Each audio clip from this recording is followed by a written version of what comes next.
Chers amis, bonsoir. Nous nous retrouvons pour ce temps de prière et de méditation nourri de la parole de Dieu. Je suis toute cette semaine avec Anne et Nicolas Varnier qui m'accompagnent et qui seront pour nous la voix de la parole de Dieu. Je vous ai proposé hier soir de lire ensemble la première lettre de Saint Jean. Le mieux, bien sûr, est de prendre votre Bible et de regarder le texte, de lire le texte en entier. Vous le trouverez avec les épîtres de Paul à la suite. Elle est avec celle de Jacques, de Pierre, de Jude.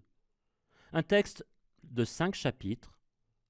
Une lettre, mais étonnamment sans adresse initiale et sans salutation finale. Un texte en vérité sans plan vraiment structuré, mais une idée déclinée en boucle, une annonce, un témoignage. Pour que vous aussi, dit son auteur, soyez en communion avec nous. Écoutons le début de la lettre, écoutons la parole de Dieu. Lecture de la première lettre de Saint Jean. Ce qui était depuis le commencement, ce que nous avons entendu, ce que nous avons vu de nos yeux, ce que nous avons contemplé et que nos mains ont touché du Verbe de vie, nous vous l'annonçons.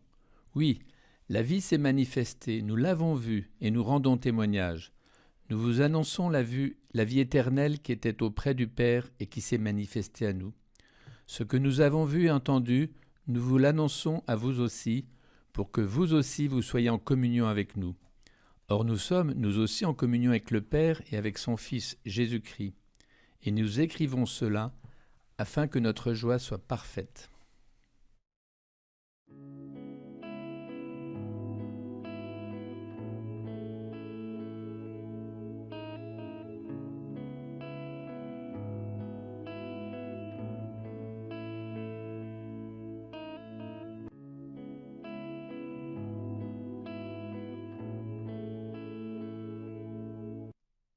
Qui est ce nous ? Rien dans le texte ne le précise vraiment. Qui est ce vous, appelé à plusieurs reprises mes petits-enfants ? 9 fois. Une expression étonnante qu'on retrouvera une autre fois dans le 4e évangile lors du discours au Cénacle, mais nulle part ailleurs dans le Nouveau Testament. On peut donc déjà en déduire une relation entre cette lettre et cet évangile. D'ailleurs, le vocabulaire est assez semblable, lumière et ténèbres, vérité et mensonge, témoignage. La pensée est aussi semblable, proche des milieux religieux de Judée, Qumran et autres courants qui animaient, avant la chute de Jérusalem, les milieux sacerdotaux juifs. Pas ou peu de références à l'Ancien Testament, comme dans Matthieu ou chez saint Paul. Pas de grande rhétorique grecque ou de belles constructions littéraires. Si l'auteur n'est pas celui du 4e évangile, lui aussi anonyme dans le texte, il appartient au même milieu. Dans les 2 petits billets qu'on lui attribue, connus dans le Nouveau Testament sur 2e et 3e lettre de Saint Jean, il se désigne comme l'Ancien. Un ancien qui fut témoin oculaire de Jésus, ancien comprenez ici par opposition à petit enfant. Ceux à qui il écrit semblent bien le connaître et visiblement reconnaissent son autorité morale et même apostolique. Ils ont reçu depuis un certain temps déjà l'annonce de l'Évangile. Le texte nous le fait comprendre. Nous sommes probablement au tournant entre le 1er et le 2e siècle. Dans les communautés chrétiennes d'Asie mineure, Éphèse et sa région, elles ont été évangélisées 40 à 50 ans plus tôt, notamment par Paul. Mais certains, au milieu d'eux, sèment le trouble ou la confusion en prêchant une doctrine différente de celle annoncée. Les historiens décèlent ici les prémices de la gnose, cette hérésie qui sévira au IIe siècle. On craint aussi la manifestation d'un antichrist, un adversaire du Christ qui doit venir. Il convient donc de rappeler quelques fondamentaux et surtout calmer les esprits. C'est le devoir de l'Ancien. La tradition, qui remonte aux origines de l'église d'Éphèse, l'identifie à Jean l'Ancien, disciple de Jésus, le disciple que Jésus aimait dans le 4e évangile. Il serait aussi l'auteur du livre de l'Apocalypse. L'identité de ce Jean l'évangéliste est une question bien compliquée, que la tradition populaire a simplifiée en le confondant à Jean, l'un des fils de Zébédée, pêcheur galiléen qui est compté parmi les 12. Restons-en là, si vous le voulez bien, pour son auteur. S'il n'y a pas d'adresse, comme il convient de le faire dans une lettre, l'auteur commence par se présenter comme témoin oculaire de Jésus, appelé Verbe de vie, le Logos. Il le fait dans une formulation qui paraphrase le prologue du 4e évangile, ce qui était depuis le commencement. Si on avait des doutes quant à la filiation entre notre texte et cet évangile, nous en avons là une belle preuve. Et il faudra lire, comprendre et recevoir cette lettre à la suite de cet évangile. L'auteur, qui dit nous, peut-être pour marquer son appartenance aux disciples de Jésus, ceux qui ont marché et bu et mangé avec lui, ceux qui ont connu la passion et furent témoins de sa résurrection, l'auteur ne dit pas seulement qu'il a vu, mais que ses yeux ont vu, il a entendu, ses mains ont touché. On ne peut être plus concret, plus tangible. Le Verbe s'est fait chair, ce n'est pas qu'une formule, il le rappelle, il l'annonce, pour que nous qui lisons cette lettre soyons en communion avec lui, qui est, dit-il, en communion avec le Père et avec son Fils Jésus-Christ. C'est même la motivation de sa lettre, c'est pourquoi il s'adresse aux chrétiens qui traversent un temps de crise et d'épreuve dans la foi. Il ne nous est pas difficile de nous sentir concernés. Les temps sont pour nous aussi difficiles et notre foi est éprouvée. De faux prophètes jouent sur notre peur pour briser notre espérance et remettre en cause l'élan de notre charité. Et nous écrivons cela afin que notre joie soit parfaite, précise-t-il. Nous entendons à travers lui Jésus dire « Demeurez dans mon amour ». Si vous gardez mes commandements, vous demeurerez dans mon amour, comme moi j'ai gardé les commandements de mon Père, et je demeure dans son amour. Et Jésus lui aussi dit, je vous ai dit cela pour que ma joie soit en vous, et que votre joie soit parfaite. Jean l'Ancien, qui est probablement Jean le disciple que Jésus aimait, l'a entendu lui-même. Avec sa lettre, il nous l'annonce. Il nous le dit, à nous aussi, en ce temps d'épreuve, où cette année, la joie de Noël doit être plus grande et plus profonde que les autres années. Elle doit être don de Dieu, théologale, c'est bien de cela qu'il s'agit.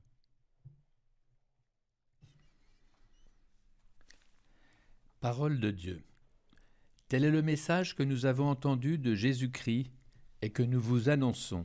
Dieu est lumière. En lui, il n'y a pas de ténèbres. Si nous disons que nous sommes en communion avec lui, alors que nous marchons dans les ténèbres, nous sommes des menteurs, nous ne faisons pas la vérité. Mais si nous marchons dans la lumière, comme il est lui-même dans la lumière, nous sommes en communion les uns avec les autres, et le sang de Jésus, son Fils, nous purifie de tout péché.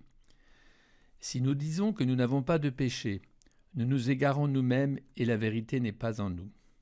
Si nous reconnaissons nos péchés, lui qui est fidèle et juste va jusqu'à pardonner nos péchés et nous purifier de toute injustice.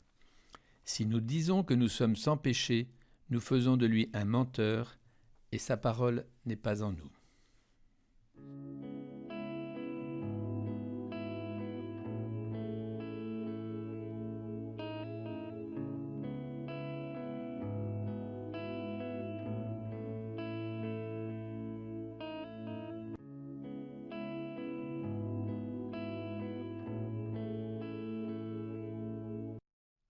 Lumière et ténèbres, vérité et mensonge.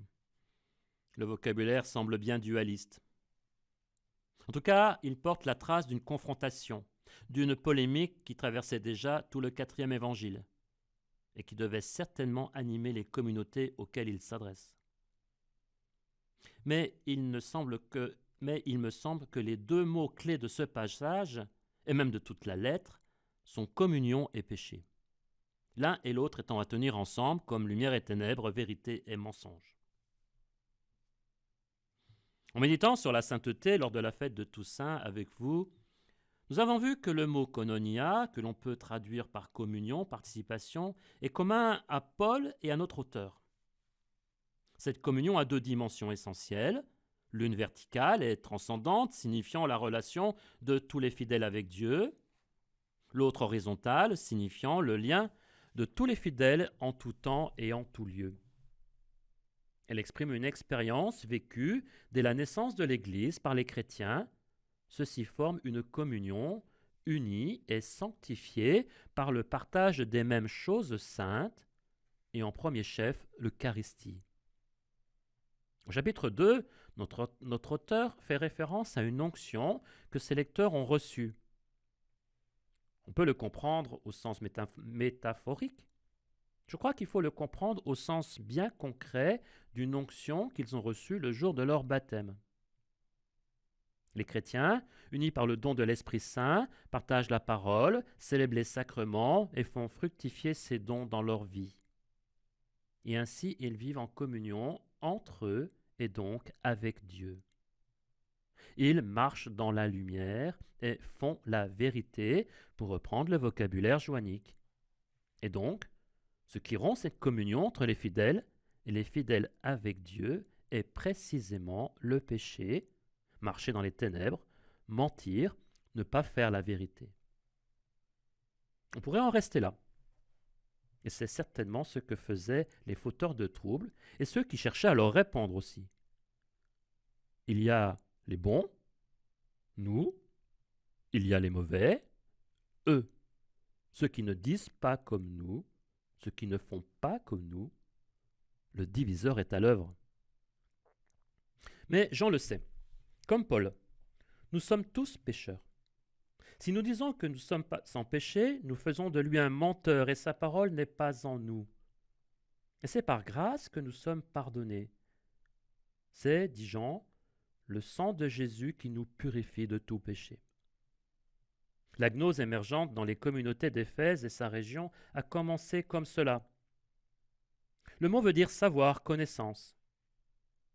La foi chrétienne qui nous obtient la communion, le salut, n'est pas pure connaissance secrète qui serait réservée à quelques privilégiés et qui n'aurait pas de conséquences dans leur vie fraternelle, pire, qui justifierait un rejet de l'autre, non initié. La foi qui nous sauve est un pardon à accueillir publiquement, dans la lumière, et elle conduit à faire ce qui est bien, juste et donc charitable, à faire ce qui est vrai, la vérité. Ne croyez pas que la gnose n'existe plus au sein de nos communautés et qu'elle ne nous tente pas encore aujourd'hui. Je vous renvoie au chapitre 2 de l'exhortation apostolique Gaudete exultate du pape François sur l'appel à la sainteté dans le monde d'aujourd'hui, où il nous parle justement du gnosticisme actuel. Le gnosticisme suppose une foi renfermée sur le subjectivisme. Un esprit sans Dieu et sans chair, écrit-il.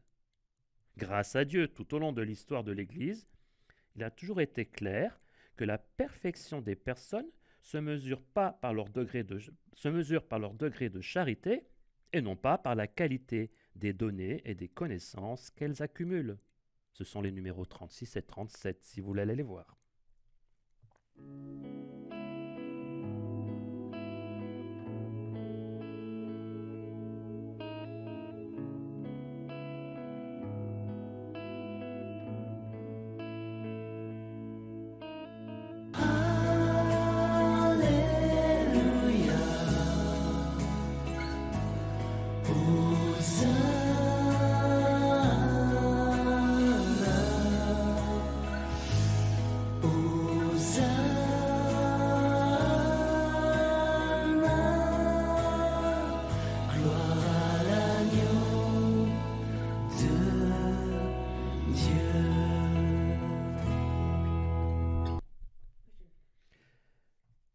Contemplons le Seigneur Jésus qui apporte la justice et la paix et prions-le.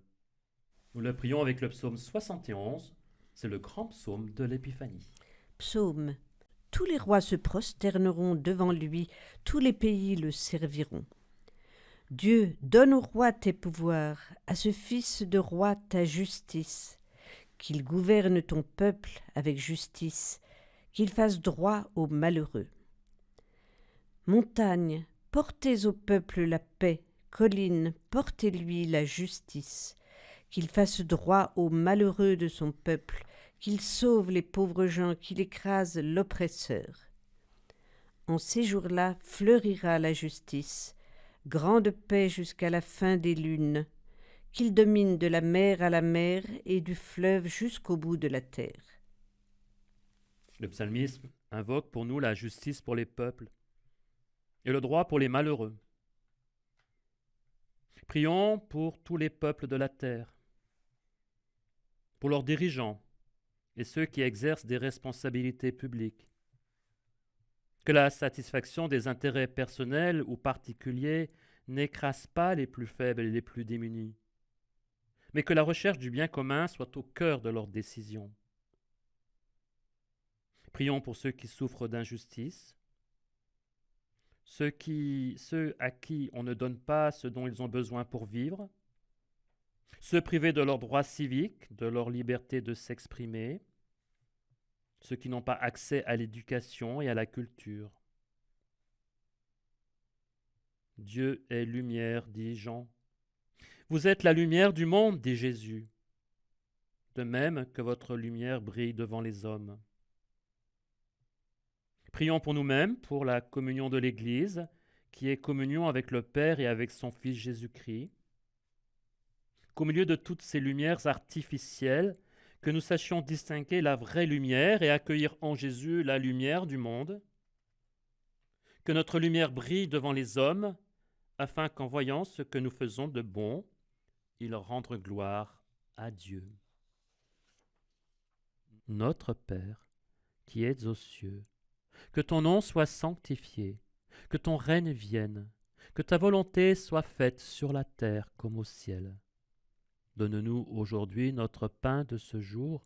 Pardonne-nous nos offenses, comme nous pardonnons aussi à ceux qui nous ont offensés. Et ne nous laisse pas entrer en tentation, mais délivre-nous du mal. Car c'est à toi qu'appartiennent le règne, la puissance et la gloire pour les siècles des siècles. Amen. Prions. Dieu éternel, c'est dans la vérité de notre chair, Dieu éternel, c'est dans la réalité de notre chair que ton Fils unique est apparu.